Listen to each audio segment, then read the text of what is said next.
Hello, welcome. In the last class, we discussed about the constitution, right? Okay, so this is the second session on constitution. In the last class, we just have an introduction of what the Constitution of India all about, and then we focus on the importance of preamble, from where the preamble was taken, adopted, and the architect, etc. And in that session, we also discussed about the schedules. How many schedules are there? Schedules are totally 12 schedules, right? The ultimate aim of learning this constitution for the CBSE NET exam is to learn about the constitution basics and the education system in India and the institution and its act and current affairs. Okay, so let's start. So preamble we discussed, 12 schedules also we discussed. Now we are giving little importance to the 25 parts and the articles inside the parts.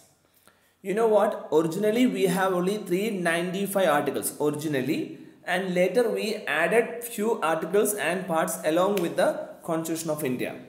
So that's why if the UPSC or the CBSE asks you what is the original number of articles in the Indian Constitution, then your answer is not 465 plus, it is 395.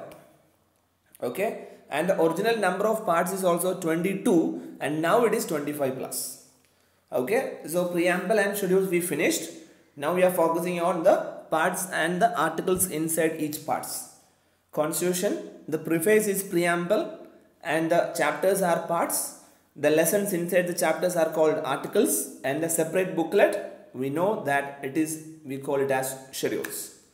So let's go.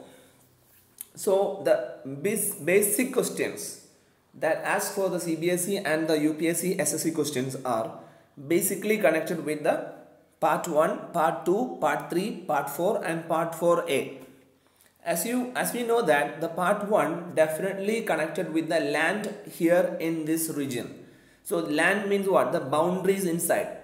So union and its territory are mentioned in part 1 of the Indian Constitution, and we have article 1, 2, 3, 4 are there mentioned in part 1. So how many articles are there in part 1? We have to say that the answer is 4 articles are there in part 1. And which topics part 1 is dealing with? We have to say that we are dealing with union and its territories. And the second part, they are talking about the citizenship. The people who are living in this region, in this land, and their citizenship is mentioning in part 2. You know that how many articles? 5, 6, 7, 8, 9, 10, 11 articles are talking about the citizenship of Indian person. So it is mentioned in part 2 of the Constitution. And if the land is there and second is citizenship, then the third one is those rights we are giving, those privileges we are giving to that citizen who is living in this land. So that's why the part 3, it is fundamental rights. It's a very important portion for your exam, fundamental rights from article 12 to 35. So we have to know each and every points associated with the fundamental rights. And the next one is part 4, that is DPSP, Directive Principle of State Policy. In the last session also I mentioned about the DPSP. So when a state will plan to implement a act or a rule or regulations related to the citizenship of a region, they will definitely follow some principles, directive principles. So those directive principles definitely have a connection with socialism, liberal ideas or Gandhian principles, right? So those principles that the state should adopt while they making a policy, that is directive principle of state policy from article 36 to 51. As we know that 51A was later added, it was not a part of the Constitution initially. So that is fundamental duties in part 4A. So definitely how many topics we are discussing today? Part 1 to part 4A. It's very important, don't forget. So let's start with part 1. As I already mentioned, it is talking about union and its territory. So part 1 is union and its territory, article 1 to 4. Okay. And first part of the Constitution, definitely, this is the first part of the Constitution, deals with the union, and it says that the article 1 to 4. So I will say naming of the state, that is in article 1. It says that article 1 says that India that is Bharat, shall be a union of states. So you know that we have 28 and now it is 29 states. We are working as a union. So India, that is Bharat, shall be a union of states. Okay. The term union, you see the name union of states. The union word, the word union, the term union was suggested by Dr. B.R. Ambedkar. Okay. So why they are using the term union? Union means federalism or the federation, Indian federation. Federation means what? The states are connected and become a Indian union or Indian federations. And there is also one more important point hidden in the term union, that is the states have no right to secede from the federation because they can't go away. That means the Tamil Nadu is planning to go with the Sri Lanka. No, it's not possible because it is a state that have no rights to secede from the federation, but we are a union of states. So this is there in the Article 1. Okay. And Indian Constitution follow the Canadian pattern where the term union has been preferred to the federation. So we have a Canadian touch when we talk about the unions. Okay. And the second one is Article 2 of the Indian Constitution. Article 2 is the new states. We are creating new states and giving names to the new states and all. It is mentioned in Article 2. And Article 3, they are talking about the boundaries. Definitely you know that there is a boundary problem between one state and the other. So those matters are written in there in the Article 3 of the Indian Constitution, Part 1. Right? And Article 4, laws for 2 and 3. What is that? 2 and 3 means new states and its boundary. The laws regarding laws and regulation, rules and regulations are there in the Article 4. So Article 1 to 4, it is in the Part 1 of the Constitution that talks about union and its territory. Right? Okay. So I need to tell you something more about the federation and the union. See, after independence, our India is not a states like what we have right now. And it is a states of those controlled by some kings or rajas, and some regions are controlled by the British, right? So it is a mix of all these things. So at that time there was a committee that was talking about how we are going to control or how we are going to rule the states. So we are a different class of states, that is kingship, Raja based states and British based states. So there is a committee who suggested that it is good for us to follow the same pattern. So S.K. Dhar committee, that committee said that the basis on the administration we can rule the rest of the states.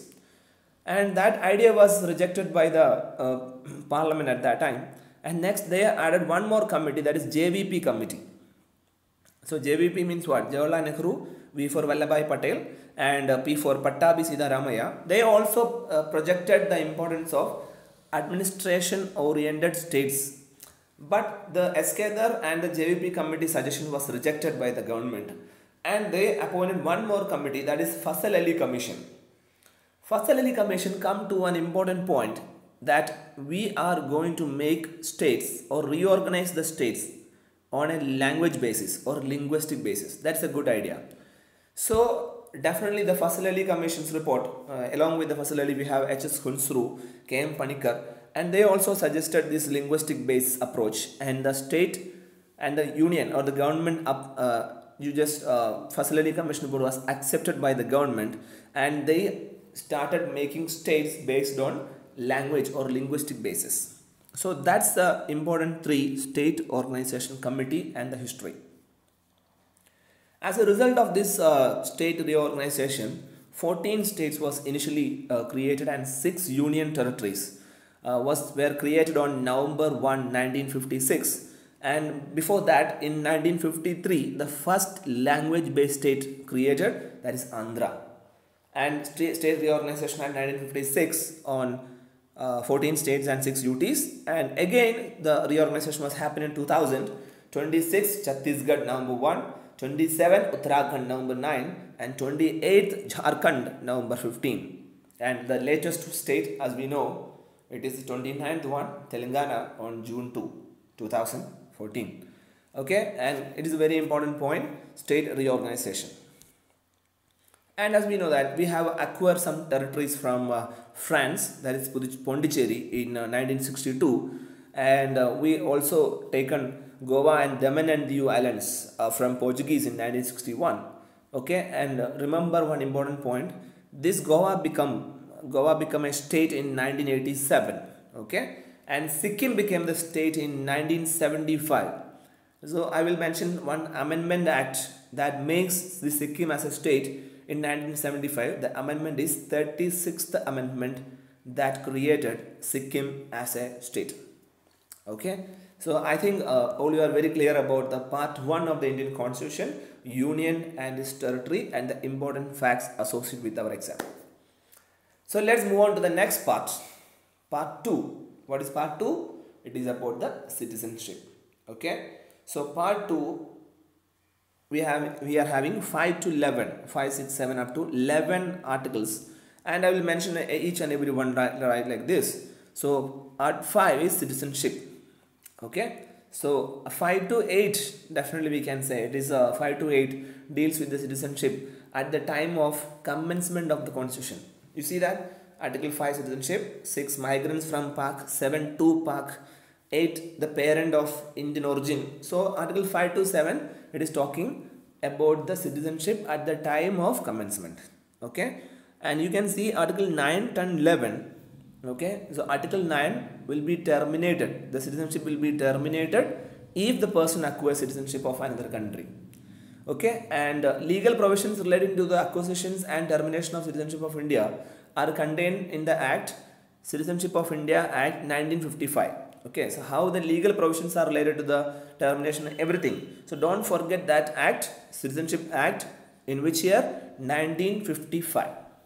Okay, and definitely a person can become a citizen of India even if born outside India, if his or her father or mother is a citizen of India at the time of the person's birth. Okay, so 9, what they are talking about? Voluntary acquire foreign citizenship. 10, continuance of citizenship. 11, parliamentary law. Okay, so how many articles are important? 5 to 11 articles are important. So here I have one point according to the 1955 Citizenship Act of 1955 that enumerates 5 ways to acquire citizenship. So you can acquire citizenship by 5 ways. 1 by birth, 2nd by descent, that means born outside. Okay, 3rd by registration. Okay, 4th by naturalization. Naturalization means by government is granting a certificate to a person like Mother Teresa. Okay, and the 5th one is territories incorporation. So we are acquiring some territories and we are giving them the Aadhaar card and citizenship like that. These are the five ways that you are acquiring the citizenship, and we have 3 ways that you are losing it. Losing by renunciation, deprivation and termination. Renunciation means what? You are renouncing that I don't need your citizenships. You are renouncing the citizenships. And second one is deprivation means you find disloyal to the Constitution of India. That's the point there. Deprivation means disloyal to the Constitution, then your citizenship will be terminated. And the last one is termination. That means the complete termination, that if you choose the citizenship of other nation, then you don't have an Indian citizenship, because India definitely support single citizenship. Okay, so these are the important citizenship related articles and details and the facts. So we now covered part 1 of the Constitution and part 2 of the Constitution.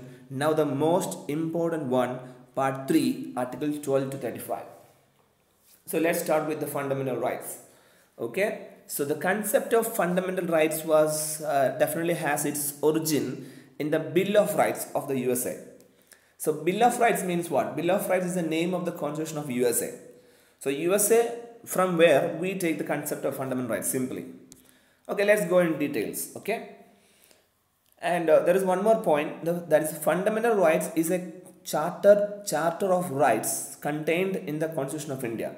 What they guarantees, what the fundamental rights guarantee a citizens? It guarantees a citizen the civil liberties. Okay, that means civil liberties, that he can lead their life in peace and harmony as a citizen of India. So it is the important point. The civil liberties are provided by the fundamental rights. Okay, so these rights, fundamental rights, apply to all citizens irrespective of race, place of birth, religion, caste, creed, color or gender. Okay, and the next important point that you have to come to know, these fundamental rights are enforceable by the court subject to certain restrictions. That means if you are not doing it, then the court can implement or impose these kind of rules, fundamental rights over you. So fundamental rights are justiciable. That is the important point. Fundamental rights are justiciable. That means enforceable by the court, Indian court. Okay. And one more important point: fundamental rights are against the state for the protection of individual. Why? Because the government or the state government cannot impose anything like that. So it is a protection is all one side we have getting a protection, the second side we are not at all getting a protection. So it is a combination of two. Okay, let's go in details about the 6 fundamental rights. Initially we have 7. One fundamental right was repealed. Repealed means removed from the constitution by an amendment, and that is right to property. Okay, so now we have only 6 fundamental rights. First one is right to equality. Second one is right to freedom. Third one is right against exploitation. Fourth one is right to freedom of religion. Next one, cultural and educational right. Next one is right to constitutional remedies from Article 31 to 35. So these important articles, these are very important. I will explain one by one. Let's go for fundamental rights, that is right of equality. So right to equality is from 14 to 18. We know it. Right to equality is from 14 to 18. And first one, fundamental rights, 14th article is equality before law. Everyone is equal before law. That is a highlight. Okay. And the second one is no discrimination on the basis of caste, creed, age, sex, birth, place of birth, etc. And the 16th one is the people have the right to choose their job, right to job. And the 17th one, untouchability, abolition of untouchability. And the 18th one is no title, like I am the Maharaja of this region. There is no title permitted after independence. So these are the important right to equality, 14, 15, 16, 17 and 18. So go through it and by heart one by one. And next one is right to freedom. Right to freedom is from Article 19 to Article 22. Article 90 is right to freedom of speech and the right to freedom of assembly and right to freedom of associate. So see the point. Speech, assembly and associate, that light blue box definitely leads you to the trade unions basics. You see that trade unions definitely have the right to speech and assembly and associate, right? And the next one is the people of the Indian citizens can move from any place to anywhere inside the boundary, inside the Indian states, and they can do their job there, right? And they can reside also. So what's the highlight in Article 19? Article 19, you can speech, you can assembly, you can associate, you can move throughout the nations and reside there and do your profession or job. So that is there in the Article 19. Article 20, conviction for offense. Okay, and 21, and there is an addition there in 21A that is amended later. So Article 21 is about right to life and liberty, and 22A is the right to education. It's very important, right to education. Okay, so Article 22, detention. What is the meaning of detention? Detention means what? If the government can keep you under detention or detaining you for doing some offences without permission, and they need to present you before magistrate within 24 hours. So anyway, there is a detention point. There is mentioned in Article 22 that is connected to the right to freedom of movement, right? So Article 19, 20, 21, 21A and 22. Conviction of offense means what? There is always a point that the rest of the people or the court will listen to you. If you are doing a crime, then also you have a space for expressing what you want to express. Okay, and next important is Article 23 and 24, that is the trafficking, human trafficking, or the 24 is against child labor. So 23 and 24, it is against child labor. And now we finished right to equality, okay, that is 14 to 18, then right to freedom 19 to 22, then right to against exploitation, that is traffic and child labor 23 and 24. Now we know rights of freedom of right to freedom of religion. So we have an additional point here, right to property. I already mentioned you initially there were 7 fundamental rights, now it's only 6. because the right to property was repealed in 1978 by 44th Constitutional Amendment Act. It was taken away, but it is there in the Indian Constitution, but it is not now a fundamental rights. It was kept as a legal right in Article 300A. So remember, it is nowhere related to fundamental rights articles. It is long away because it's 300A. So that means what? Right to property is now not a fundamental rights. Okay. And one more, right to education, which I already mentioned, was added to the fundamental rights as Article 21A. It was added in 2002 by 86th Constitutional Amendment Act. So don't forget, 44th Constitutional Amendment Act removed right to property, 86th Constitutional Amendment Act and 2002 added right to education as a part of the Indian fundamental right. Okay, in Article 21. So don't forget this one. So next one is religion right. Article 25. These articles are not that much important anyway, you have to know about it. Article 25 is the religion. You need to follow any religion, no problem in that. You can practice and propagate it. 26, you have a complete freedom on your religious affairs and all. 27, those religious institutions and those affairs don't have any taxation. That means they're exempted from income tax and all. So it is Article 27. And 28, they can run, religious institutions can run their own education institutions without paying any tax at all. 27, that's a funny point. Then comes Article 29. We talk about Article 29 to 30, they are cultural and education right. So 29 is talking about the minorities, 30 is minority institutions, okay, and 31 it was repealed. 32 writs. That writs area is very important. Article 32 writs. I will tell you what writs is. Writs means there are 5 writs are there. We'll explain in the next slide and come back to this one. The main important writs is habeas corpus. That term definitely you heard of. And next one is mandamus, quo warranto, prohibition, certiorari. So how many writs are there with the Indian Constitution?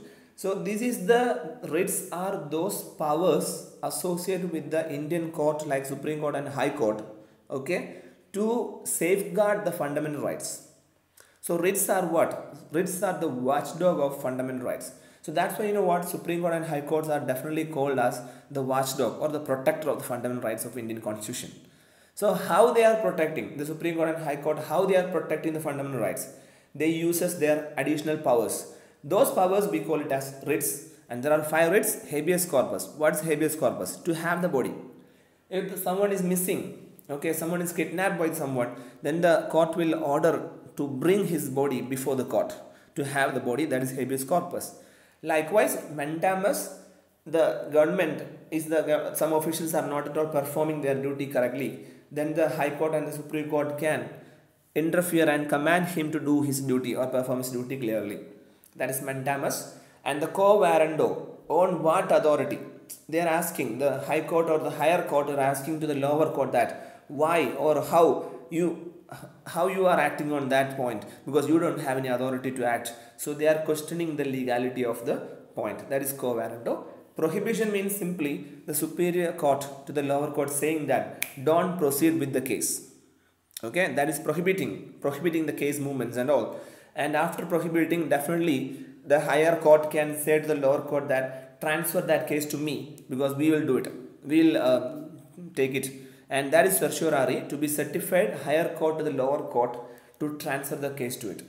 So writs are those points or those powers associated with the court to handle, to safeguard the fundamental rights through habeas corpus, mandamus, quo warranto, prohibition and certiorari. Okay, so definitely you know that writs, Article 32 is talking about the Supreme Court writs, and there is one more article, Article 226, talking about the High Court writ.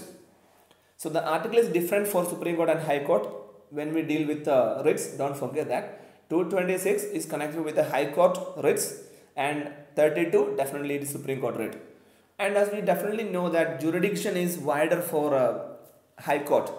Jurisdiction means what? Their area of their circle of influence.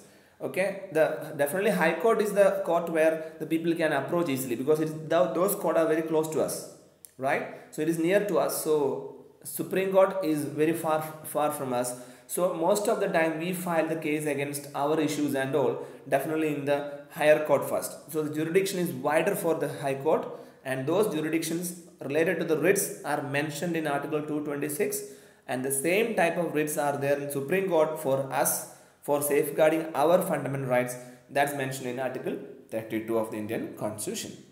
Okay, so I think it's very clear about the 5 fundamental right protecting writs, right? Okay, so now we are talking about one more point.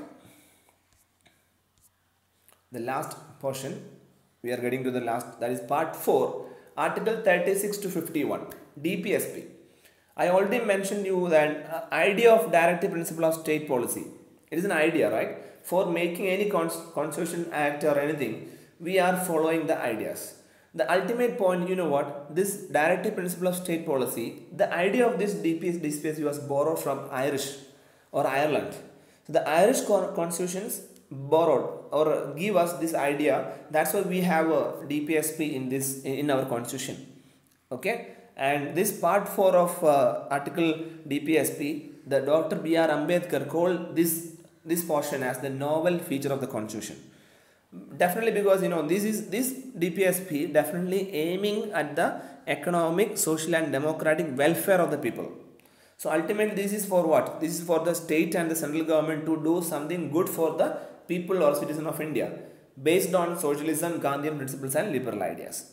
Okay, so these are the guidelines to the central and the state government to kept in mind while framing laws and policies.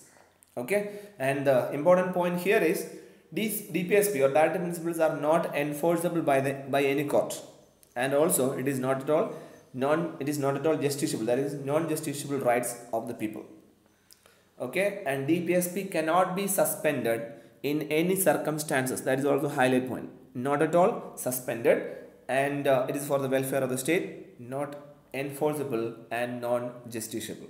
And I am not at all mentioning all the fundamental all the articles related to DPSP. We are only following the important DPSPs that the CBSE will ask for your exam. That is 39A, free legal aid. That means if I do some crime, definitely the government will listen to, or the court will listen to my side also. So for that they will give me a free legal aid. Mention that point in Article 39A. So Article 40, they are talking about the village panchayat. Okay, village panchayat, and 43B, cooperative societies. Okay, and 44, uniform civil code. Uniform civil code, you know that we have an Indian penal code. So if someone do crime or anything, definitely the crime is calculated and measured based on the intensive crime or a civil crime or criminal crime based on Indian penal code. Likewise, we have some more code is in the uniform civil code related to the uniform civil matters. Okay, and you know what? Only one state where this uniform civil code was implemented, that is Goa. No other state, not even now, implemented uniform civil code. Let's see. It is in Article 44 of the Indian Constitution. 45, they are talking about free and compulsory education. Okay, it is also in Article 21A where we are talking about right to education as a fundamental right, right? So in DPSP also we are having what? We are having this free and compulsory education point. It is in Article 45. And the 50, Article 50 is the separation of judiciary from executives. You know what? In Indian Constitution we are having 3 bodies. One, it is legislative bodies. Second, executive bodies. 3, judicial bodies. So legislative bodies are those bodies, those people that the people of India are electing them and sending them to the parliament. So those people will make, those elected people or those legislative people will make some law for the citizens of India. So those law that the legislative bodies are making will be implemented by the executive bodies like IAS officers. So the lawmakers are legislative bodies and executive bodies will implement it. So while implementing the laws, definitely they find some difficulties and all. The citizens, the common man will find some difficulties. So there the common man will get help from the judicial bodies. Okay, so judiciary definitely don't have any connection with legislative bodies and executive bodies. It is a separate body. Then only they can perform for the people of India. So it is separation of judicial bodies and executives. From executives, it is mentioned in Article 50 of the Indian Constitution. So this is a very important directive principle of state policy articles in part 4. And now we are talking about the last one of this session, that is part 4A. Okay, it was 51A. Article 50. See, fundamental duties is there in part 4. And you can see here that we have only one article that is connected with the fundamental duties, that is 51A. And this 51A, initially you see that initially there are 10 fundamental duties, and in 2002 one more fundamental duty was added, that is education of a child as a duty. So this was added to the fundamental duty list, and now we are having 11 fundamental duties. Don't forget, in 2002 by 86th Constitutional Amendment Act, there were education of a child as a duty, fundamental duty was added as the 11th one. Okay, and the idea of this fundamental duty was added. The idea of fundamental duty was added to the total constitution by 42nd Amendment Act in 1976. So till 1976 we don't have this fundamental duty article, fundamental duty part, right? By 42nd Constitutional Amendment Act 1976, we added fundamental duty as a part of the constitution based on the recommendation of Swaran Singh Committee, and we added fundamental duties as a part of the Indian Constitution by 42nd Constitutional Amendment Act. And later in 2002, 86th Constitutional Amendment Act give us one more fundamental duty, that is the 11th one, that is education of a child is a duty. Okay, so I think it's very clear right now related to the fundamental duties and all. So what are the fundamental duties right now we need to follow? First is respecting the flag and anthem, and supporting and following the ideals, upholding the principles of India, defend ourselves and harmony among others, preserve the environment and everything, protect the environment, preserve the culture and all, protect the environment. We will follow humanism, and we will definitely safeguard and secure our public property. And the 11th one by 86th Amendment Act, it was education as a duty for 6 to 14 years of age people, students. Okay, so these are the very important fundamental duties. And now we already completed part 1 of the Indian Constitution, part 2 of the Constitution, part 3, part 4 and part 4A. So go through the videos and make your own notes. So this part 1 to part 4A is very important for our exams. This is very important, don't forget. Okay, and whatever topics I mentioned in this video is very important. You make your own notes, connect this note with the first session of the Constitution and the second session. Next, in the sessions we will talking about the unions, the president, vice president, Rajya Sabha, Lok Sabha, etc. So see you then. Thank you so much.